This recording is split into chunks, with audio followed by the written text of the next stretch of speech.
नमस्कार साथियों, स्वागत है आप सभी का बातें बाजार की पर। साथियों, साल 2025 जब से शुरू हुआ है, स्टॉक मार्केट के अंदर वॉलेटिलिटी शुरुआत होने से पहले ही लगी हुई थी। ऐसे में बहुत बड़ी मुसीबत साथ वालों के साथ ये थी कि इन्वेस्टमेंट करें तो करें कहां, क्योंकि अल्टीमेटली मार्केट का जो सिनेरियो है वो थमने का नाम ले ही नहीं रहा है। मार्केट लगातार गिरता जा रहा है, लगातार आंकड़े जो हैं वो बिगड़ते जा रहे हैं। तो अच्छे अच्छे इन्वेस्टर्स जो ट्रेड में काम कर रहे हैं वो अपने पोर्टफोलियो को बनाने से हिचक रहे हैं। बहुत सारे लोगों के कयास इस विषय को लेकर के केवल आंसर तक सीमित रह गए हैं कि ऐसा हो क्यों रहा है, लेकिन क्या अच्छा होगा ये बता पाने में बहुत सारे तरीके कहीं ना कहीं फेल हो रहे हैं। तो ऐसे में बेस्ट एडवाइस क्या निकल कर आती है, क्या करें? ट्रेड से साइड जाकर बैठ जाएं, इन्वेस्टमेंट में फोकस करें कि ना करें, पोर्टफोलियो बनाएं कि ना बनाएं? देखिए, अभी तक निवेश के जितने भी स्टॉक मार्केट से ऑप्शंस निकल कर आते हैं उनमें से बड़े ऑप्शंस के अंदर चल रहा है कि आप ट्रेड कर रहे हैं तो डे के हिसाब से कर रहे हैं, यानी इंट्राडे ट्रेड्स कर रहे हैं या स्विंग ट्रेड कर रहे हैं, डिलीवरी ले रहे हैं। इंट्राडे ट्रेड में तो चलो, गिरते मार्केट में लोग जो शॉर्ट सेलिंग कर रहे हैं या पुट सेलिंग कर रहे हैं, पुट बाइंग कर रहे हैं, वो कहीं ना कहीं पैसे बनाने का प्रयास कर रहे हैं। स्विंग ट्रेड के अंदर चूंकि मार्केट फिर से गिर रहा है, शॉर्ट सेल करके लोग पैसे बना रहे हैं। बात डिलीवरी की हो तो वो लोग बहुत अच्छे से इस समय अपना पोर्टफोलियो बनाना प्रेफर कर रहे हैं, क्योंकि लॉन्ग रन के अंदर जिन्हें इन्वेस्टमेंट बना के रखना है अपना कि भाई मैं आज सस्ते में भाव पे शेयर खरीद रहा हूं, लॉन्ग रन में जब कभी मौका मिलेगा तब निकाल देंगे। मार्केट कितना नीचे जाएगा ये कहना किसी के हाथ में नहीं है, मार्केट कब उठ जाएगा किसी को नहीं पता है। मार्केट में अनसर्टेनिटी बजट को लेकर के बनी हुई है, डोनाल्ड ट्रंप की शपथ ग्रहण को लेकर बनी हुई है। मतलब कुल मिलाकर के मार्केट के अंदर इन्वेस्टर्स जो हैं वो कहीं ना कहीं एक पैनिक सिचुएशन में है, समझ से परे चल रहा है। लेकिन साहब, हमें तो निवेश करना ही है। तो ऐसे में एक निवेश ऑप्शन के रूप में आज हम चर्चा कर रहे हैं नए साल के साथ, और उस निवेश ऑप्शन में, क्योंकि ये तो तय है कि भारत का बाजार आने वाले समय के अंदर बढ़ेगा, तो निवेश के जितने भी ऑप्शंस हैं, क्योंकि 2025 के अंदर ये तो है नहीं कि इकोनॉमी जहां चल रही है वो कोरोना की तरह ऑप्शन से सीमित हो जाएंगे, हम ग्रो करना बंद कर देंगे। भारत अभी आने वाले समय में दुनिया की ग्रोथ का एक एपिसेंटर है। आने वाले समय में हमारी ग्रोथ तो होनी ही है, क्योंकि हमने ऑलरेडी पेस पकड़ ली है और हमारे प्रोजेक्शंस की दिशा बहुत सही है। सरकारी फैसले हों या फिर स्टार्टअप्स का कल्चर हो, वो सब बहुत प्रोग्रेसिव साइड में है। तो लॉन्ग रन में अगर हम निवेश कर रहे हैं, जैसे बहुत से लोगों को अपने लिए ये डिसाइड करना बड़ा मुश्किल होता है कि कौन से स्टॉक्स परचेज करें। क्यों मुश्किल होता है? क्योंकि कई बार तो यही समझ नहीं आता फ्यूचर के पर्सपेक्टिव से हम स्टॉक्स को कहां मैनेज करेंगे, किसको कब खरीदना है, कब बेच देना है। ऐसे में आज हम एक निवेश के ऑप्शन पर चर्चा कर रहे हैं, और वो निवेश का ऑप्शन है म्यूचुअल फंड्स। म्यूचुअल फंड्स की चर्चा मैं क्यों कर रहा हूं, इसके बारे में थोड़ा सा हम लोग समझ लेते हैं पहले, फिर हम लोग आगे बढ़ेंगे। देखिए क्या है, आज जब मैं आपसे यह कहता हूं कि आप अपने लिए कहीं से कुछ अच्छा पोर्टफोलियो बना लीजिए, लगभग 10 बढ़िया बढ़िया शेयर निकाल लीजिए, तो आपके दिमाग में तमाम तरह के प्रश्न आएंगे कि सर कौन सी कंपनी के शेयर निकालें, हम किसी बड़ी कंपनी के निकालें, मल्टी कैप, किसी लार्ज कैप के निकालें, मिड कैप के निकालें, स्मॉल कैप के निकालें, और हमें कैसे पता चलेगा कि कौन सा शेयर बढ़िया परफॉर्म करने वाला है। मेरा मेन काम तो ये है ही नहीं, मार्केट को पढ़ना तो मेरा मेन काम है ही नहीं। मैं तो कुछ और काम करता हूं, मैं सॉफ्टवेयर इंजीनियर हूं, या फिर मैं डॉक्टर हूं, या मैं इंजीनियर हूं, मैं कुछ भी कर रहा हूं, लेकिन मेरे लिए यह डिसाइड करना बहुत मुश्किल होता है। तो मार्केट में ना ऐसे प्रोफेशनल्स होते हैं, उपलब्ध प्रोफेशनल्स होते हैं जो आपके लिए इस तरह की सोच रखते हैं। इसीलिए उनके पास में एक प्रॉपर तरीके से असेट मैनेजमेंट के लिए दे दिया जाता है। ये लोग जो आपके बिहाफ पर शेयर परचेज करते हैं, जनरली आप इन्हें म्यूचुअल फंड्स में सुनते हैं। तो एक बार के लिए समझने का प्रयास कर लीजिए कि म्यूचुअल फंड होता क्या है, फिर हम इसको थोड़ा आगे लेकर चलते हैं। फॉर एन एग्जाम्पल, आज मेरे पास में 10,000 रुपए हैं। मैं 10,000 रुपए लेकर के सोचने निकला कि मैं मेरा पोर्टफोलियो बनाऊंगा, अपने डीमैट अकाउंट में इतने शेयर परचेज करके डाल दूंगा। हमने ये समझ लिए कि इतने शेयर परचेज कर लिए, भविष्य में कभी बेचूंगा। अब मैं उन शेयर को रखकर बैठ गया इस उम्मीद में कि एक दिन मेरा पोर्टफोलियो बहुत मजबूत हो जाएगा जब मैं 15-20 साल बाद उठाकर देखूंगा। मुझे मार्केट की एक्सपर्टाइज केवल इतनी है कि मैं मार्केट की खबरें सुन लेता हूं। लेकिन एक आदमी है जिसका फुल टाइम काम ही यह है कि वो मार्केट की हर खबर को सुनता है, बाकायदा उनकी बैलेंस शीट पढ़ता है, कंपनियों का सारा पीएनएल देखता है, तमाम प्रकार की चीजें ऑब्जर्व करता है। तो ऐसे आदमी को आपने अपने 10,000 रुपए दिए कि भाई साहब इनको निवेश कर देना। तो चूंकि वो आदमी बहुत बुद्धिजीवी है, आपके लिए इतनी सारी कंपनियां पढ़ रहा है, तो 10,000 के निवेश में पैसा आपका, ग्रोथ आपकी, तो उसको क्या मिला? ऐसे में इस तरह के कंपनी, इस तरह के जो लोग हैं वो एक काम करते हैं और वो ये करते हैं कि एक काम करिए, बहुत सारे लोग मुझे अपना पैसा पकड़ाइए, फिर मैं आपके इस पूरे पैसे को अपने हिसाब से इन्वेस्ट करूंगा, खुद विचार करूंगा किस कंपनी का शेयर खरीदना है, किस कंपनी का नहीं खरीदना है। अब आप कहेंगे मैं आप पर कैसे यकीन कर लूं कि किसका खरीदना है किसका नहीं खरीदना है? तो वो व्यक्ति या फिर वो कंपनी आपको कई अल्टरनेटिव ऑप्शंस दे देती है कि एक काम कीजिए कि आपके हिसाब से आपको लगता है कि मुझे केवल लार्ज कैप कंपनियों में ही काम करना है, मुझे केवल मिड कैप में करना है, स्मॉल कैप में करना है, या फिर इंडेक्स में ही काम करना है, और साहब मैं तो बहुत बड़े ही बैलेंस अप्रोच के साथ चलना चाहता हूं, या फिर मैं सबका थोड़ा थोड़ा चखना चाहता हूं, मैं केवल इक्विटी में निवेश करना चाहता हूं, मैं केवल डेट में निवेश करना चाहता हूं।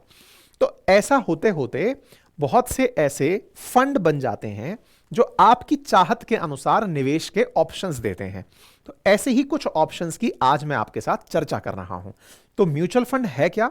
एक ऐसा फंड जो किसी व्यक्ति, कंपनी के द्वारा मैनेज किया जा रहा है, बहुत सारे लोगों का फंड है, बहुत सारे, म्यूचुअल मतलब आपस का एक फंड।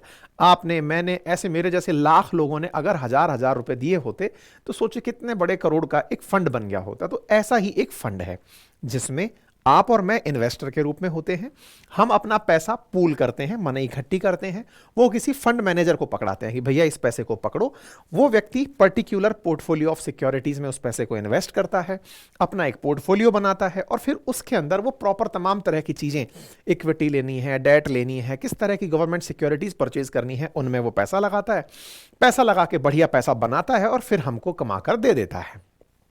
इसका मतलब यह हुआ कि अगर म्यूचुअल फंड एज एन आज के ऑप्शन में सोचा जाए तो मेरे लिए सही क्यों है, मैं म्यूचुअल फंड सही है इस विज्ञापन को नहीं कर रहा हूं, लेकिन इन्वेस्टमेंट का ऐसे समय पर कि सर मैं तो इन्वेस्टमेंट करना चाह रहा हूं, मार्केट देख के समझ ही नहीं आ रहा कहां करूं। भाई आप में से कुछ लोग होंगे जो ये बहुत समझदारी से डिलीवरी के काम ले रहे होंगे कि बढ़िया मैं तो पोर्टफोलियो मजबूत कर रहा हूं, सस्ते में माल मिल रहा है, मुझे पता है मार्केट उठेगा, ऑलरेडी 85,000 का बेंचमार्क छुआ हुआ है तो एक दिन तो वापस जाएगा। लेकिन कुछ लोग ऐसे भी तो हैं कि मुझे तो डर है कि पता नहीं मैं निवेश करूंगा पैसा डूब जाएगा। तो ऐसे में ट्रस्ट करके आपके पास तमाम प्रकार के ऑप्शंस हैं, जिनमें से सबसे चर्चित ऑप्शंस क्या होते हैं? जब आपके म्यूचुअल फंड्स ऐसे हों जो स्टॉक में पैसे लगाएं, जैसे इक्विटी म्यूचुअल फंड्स, स्टॉक में ही सीधे पैसे लगाना, स्टॉक में पैसे लगाना यानी इक्विटी में पैसे लगाना, शेयर मार्केट में पैसे लगाना। आपका पैसा था स्टॉक में लगाया। अब कितने प्रकार के फंड हो सकते हैं? इक्विटी के अंदर अगर मैंने निवेश कर दिया तो क्या होगा? तो भाई इक्विटी का मतलब यह हुआ कि आपके शेयर्स, आपके जो पैसे हैं वो शेयर मार्केट में तो लग रहे हैं, लेकिन वो आपके पैसों से इंट्राडे ट्रेड नहीं कर रहे, फ्यूचर एंड ऑप्शन नहीं खेल रहे, वो प्रॉपर प्रकार से आपके पैसे से मार्केट के शेयर परचेज करते हैं। मार्केट चढ़ता है तो बेच करके मुनाफा बुक कर लेते हैं, अगर मार्केट गिर भी रहा होता है तो कब बाहर निकलना है वो तुरंत उससे बाहर भी निकल लेते हैं। ठीक है, तो ऐसे जो इक्विटी फंड्स हैं ये प्रॉपर तरीके से प्रोफेशनली मैनेज्ड होते हैं, प्रॉपर प्रकार का डाइवर्सिफिकेशन रखा जाता है। मतलब ये तय किया जाता है कि डिफेंस के कितने स्टॉक्स चाहिए, आईटी के कितने लेने हैं, बैंकिंग के कितने लेने हैं, मैन्युफैक्चरिंग के कितने लेने हैं। तो ये फंड मैनेजर का दिमाग होता है। क्यों दिमाग होता है? क्योंकि वो एक बड़ा सारा फंड मैनेज कर रहा होता है।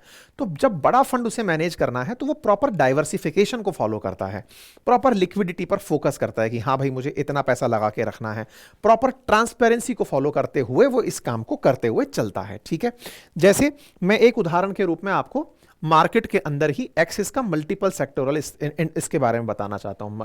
क्या कहते हैं, मल्टी कैप फंड के बारे में। मल्टी कैप फंड की बात हम क्यों कर रहे हैं? क्योंकि अगर कभी किसी कंपनी ने इन्वेस्टमेंट किया या फिर कि आपने कोई म्यूचुअल फंड बनाया जिसका निवेश था लार्ज कैप कंपनियों के अंदर जिनका कैपिटलाइजेशन काफ़ी ज़्यादा है, किसी ने निवेश किया मिड कैप कंपनियों के अंदर, किसी ने निवेश किया स्मॉल कैप के अंदर, कहीं आपने निवेश किया मल्टी कैप के अंदर, मतलब सबका थोड़ा थोड़ा सा अंश किसी कंपनी के अंदर डला हुआ हो। तो ऐसे में जब आप इक्विटी म्यूचुअल फंड में निवेश करने जाते हैं तो इस इक्विटी म्यूचुअल फंड्स में जब आप मल्टी कैप की बात करते हैं, मल्टी कैप की बात हम क्यों कर रहे हैं? क्योंकि मार्केट में आपको लगता है कि मैं लार्ज कैप कंपनियों में इन्वेस्ट करना चाहता हूं, मिड कैप में करना चाहता हूं, शॉर्ट टर्म में करना चाहता हूं, आपको करना है करिए। लेकिन जिसको ये डर है कि मुझे नहीं पता बेस्ट क्या है, तो वो आदमी क्या करता है, अपनी बास्केट में सब भर लेता है। तो मल्टी कैप फंड कुछ उस प्रकार का फंड होता है कि मैंने लार्ज कैप भी खरीद लिया, मिड कैप भी खरीद लिया और स्मॉल कैप भी खरीद लिया, लेकिन मुझे ये नहीं पता कौन सी कंपनी ज्यादा चलेगी। तो लार्ज कैप में अगर XYZ कंपनियां हैं तो उनमें से वो जो फंड मैनेजर है आपका वो कंपनियों के शेयर पिक एंड चूज करता है कि ये बढ़िया परफॉर्म कर रहे हैं, मुझे ये ले लेने चाहिए। इतने मिड कैप में ये बढ़िया परफॉर्म कर रहे हैं, मुझे ये ले लेने चाहिए। स्मॉल कैप के अंदर इतने ये बढ़िया परफॉर्म कर रहे हैं, ये ले लेने चाहिए। तो वो अपने दिमाग से तीनों प्रकार की कंपनियों में से बेस्ट चूज करके निकालता है। जनरली मल्टी कैप के बारे में एक अवधारणा रहती है कि ये सबका बेस्ट सेलेक्ट करता है, तो इसमें तो बेस्ट होगा ही। ये बिल्कुल वैसे है जैसे आपसे कहा जाए कि आपके सामने तमाम प्रकार के ऑप्शंस हैं, सबसे बेस्ट ऑप्शन सेलेक्ट करके लाओ, तो आपने बिना रिस्क लिए सबका बेस्ट चूज कर लिया। 25% इसका, 25% उसका, 25% का। जब सबका ही बेस्ट आपने अपनी बास्केट में भर लिया तो स्वाभाविक है कि आप बेस्ट की तरफ ही बढ़ रहे हैं।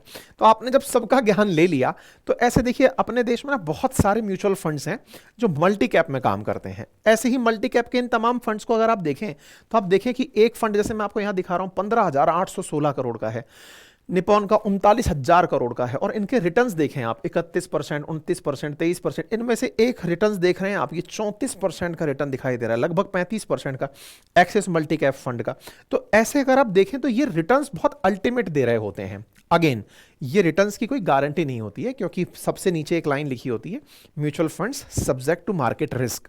मार्केट किस तरह से मतलब चल रहा है उनका निर्भर करता है, लेकिन पिछले एक साल का अगर आप देख रहे हैं तो इस तरह के रिटर्न्स दिखाई देते हैं। अच्छा, साथ में एक टर्म यहां पर एक्सपेंस रेशो और लिखी हुई है, ये क्या होती है इस पर भी आगे चलते हुए चर्चा करेंगे। फिलहाल के लिए हम जो बात करना चाह रहे हैं वो क्या है कि इस तरह के मल्टी कैप में बेस्ट इन्वेस्टमेंट के ऑप्शंस निकल कर आते हैं। आप तमाम प्रकार की कंपनियों के देखें तो रिटर्न्स बहुत अल्टीमेट रिटर्न्स आपको यहां पर दिखाई देते हैं। ऐसे ही एक मल्टी कैप का दिमाग हो गया। अब आपके दिमाग में आया कि सर मैं तो इक्विटी में करना ही नहीं चाहता, मुझे डर है पता चले स्टॉक मार्केट डूब गया, मुझे तो सिक्योर फॉर्म चाहिए कि सिक्योरिटी के साथ पैसा लगाया जाए। सिक्योरिटी के साथ पैसा क्या होता है? देखिए स्टॉक मार्केट का तो पता है ऊपर चढ़ेगा या नीचे गिरेगा। ऑप्शन दो ही प्रकार के बनते हैं। एक स्थिति ऐसी भी होती है जिसमें आपसे सामने वाले ने पैसे उधार मांगे, मतलब सरकार ने ही कल को किसी बैंक से पैसे उधार मांगे डेट के रूप में। उधारी में क्या होता है कि गारंटी होती है कि मैं इतने समय में आपका पैसा चुका दूंगा। जनरली डेट फंड्स जो होते हैं वो फिक्स रिटर्न के साथ आते हैं कि सर मैं 12% पर आपसे इतना पैसा लेना चाहता हूं। तो स्टॉक मार्केट में डेट फंड्स भी होते हैं, यानी कि किसी को उधार में दिया गया पैसा, तो वो जो उधार में दिया गया पैसा है वो पैसा फिक्स रिटर्न के साथ सेट हो जाता है डे वन से ही। तो अगर किसी को ये लगता है कि भाई मेरे को इक्विटी में नहीं जाना, मार्केट बड़ा वॉलेटाइल है, तो वो बैलेंस एडवांटेज फंड में जाता है, जहां पे प्रयास किया जाता है कि उसके फंड को इक्विटी और डेट से मिलकर के बनाया जाए। बहुत सारी कंपनियां हैं जो बहुत अच्छा परफॉर्म कर रही हैं, जैसे टाटा है, कोटक है, एक्सिस है, ये बैलेंस एडवांस फंड के अंदर बहुत अच्छा काम कर रही हैं। इनके जो फंड्स हैं ये बहुत अच्छे निकल कर आ रहे हैं। इनके अंदर एसेट एलोकेशन के अंदर सामने वाला जो म्यूचुअल फंड बनाने वाला व्यक्ति है जिसने आपका फंड बनाया है, फंड एलोकेशन में ध्यान रखता है कि कितना उसको डेट में डालना है, कितना इक्विटी में डालना है। फॉर एग्जांपल अब आप यहां पर देखें, ये आपके सामने एक प्लान इसी तरह का बैलेंस एडवांटेज फंड बनाया हुआ है। आप रिटर्न देख करके चलें, इनके भी रिटर्न्स अगर आप देखेंगे तो मल्टी कैप के रिटर्न्स बहुत ज्यादा थे, लेकिन यहां के भी रिटर्न अगर आप देख रहे हैं तो ये थोड़े बैलेंस प्रकार के हैं, क्योंकि डेट के रिटर्न्स फ्लेक्सिबल ज्यादा नहीं होते, फिक्स रेट ऑफ इंटरेस्ट की तरह से मिल रहे होते हैं। तो उनकी वजह से आपका जो ग्रोथ है वो तुलनात्मक रूप से मल्टी कैप में जहां ज्यादा दिख रहा था वैसा यहां पर फिक्स के रूप में दिख रहा है। तो कुछ लोग इस प्रकार के फंड भी लेते हैं। उनमें से अगर आप देखें तो again axis balance advantage fund देखें तो ये बहुत अल्टीमेट ग्रो करता हुआ दिखाई दे रहा है। ठीक है, ऐसे ही फिर एक और तरीका होता है जो मार्केट में इन दिनों बहुत चर्चित है, और वो क्या है कि नहीं साहब मल्टी कैप तो मुझे समझ में आया, मल्टी कैप के अंदर आपका जो दिमागधारी आदमी है जिसने पिक एंड चूज करके शेयर बास्केट बनाई है वो सब तरह के लार्ज कैप, मिड कैप और स्मॉल कैप सब डालता है। बैलेंस वाले के अंदर वो डेट को और इक्विटी को बैलेंस करके चलता है। लेकिन मुझे तो एकदम एग्रेसिव शॉपिंग चाहिए।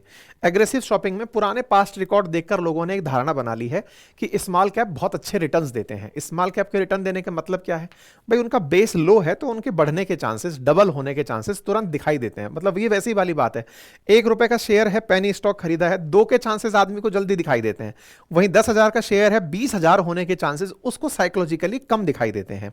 जबकि 1 से 2 होने में भी कंपनी को बड़ा अंतर देखना पड़ेगा। लेकिन हाँ, उसका पैसा तो डबल हो गया ना। जिसने ₹1 के 100 शेयर खरीदे थे उसे लगता है कि ये तो पेनी स्टॉक्स हैं, जल्दी ही 200 हो जाएंगे। और अगर पीछे मुड़ के देखते हैं तो ऐसे बहुत से नमूने उपलब्ध हैं हमारे सामने जहां स्टॉक्स ने इस तरह की वृद्धि दिखाई है। तो ऐसा ही एक ऑप्शन बनकर आता है स्मॉल कैप का। तो लोग इसे इस तरह से मानते हैं कि भाई जो फंड मैनेजर है वो क्यों ना छोटी ऐसी कंपनियों पर फोकस करे जो ऐसे फंड को ढूंढ ढूंढ करके लेकर आए जिनमें से बढ़िया रिटर्न्स निकाले जाएं। तो जैसे एक्सिस म्यूचुअल फंड के अंदर आप देखें या फिर मोतीलाल ओसवाल का देखें, ये वो तमाम प्रकार के फंड्स हैं जो स्मॉल कैप के लिए भी काम कर रहे हैं। कहने का मेरा मतलब क्या है, मार्केट में जिस भी प्रकार से आप निवेश ऑप्शन चूज करते हैं उस तरह के ऑप्शंस उपलब्ध हैं। आपको लगता है कि स्टॉक मेरे लिए फिलहाल ट्रेड करना बहुत मुसीबत हो रखा है, आप फंड मैनेजर के थ्रू ट्रेड करने दीजिए जिसको आप म्यूचुअल फंड कहते हैं। मतलब आज के समय पर 2025 की वॉलेटिलिटी में अभी भी जो सबसे सेफ विकल्प के रूप में निकल रहा है वो म्यूचुअल फंड निकल के आ रहा है। ऐसा क्यों है? क्योंकि ट्रेडर का एक साइकोलॉजी होता है कि मुझे तो ट्रेड लेके मुनाफा कमाना है, जो डेली ट्रेडिंग कर रहे हैं। लेकिन म्यूचुअल फंड वालों का क्या, लॉन्ग रन का दिमाग में धारणा होती है कि भाई मैं 10-5 साल तो करूंगा ही। 10-5 साल के अंदर तो मार्केट कई साइकिल देख लेता है, मार्केट नीचे जाने की साइकिल भी देख लेता है, तो उठने की साइकिल भी देख लेता है, तो वो एवरेज आउट हो जाता है। ठीक है, एक और ऑप्शन भी है जिसमें आपको लगता है कि साहब मैं तो कुछ भी नहीं देखना चाहता, ये बताओ स्टॉक मार्केट का सीन क्या चलने वाला है। मैंने कहा भाई बॉम्बे स्टॉक एक्सचेंज इतने नंबर पर चल रहा है, 75,000, 76, 77,000 इनके आसपास चल रहा है।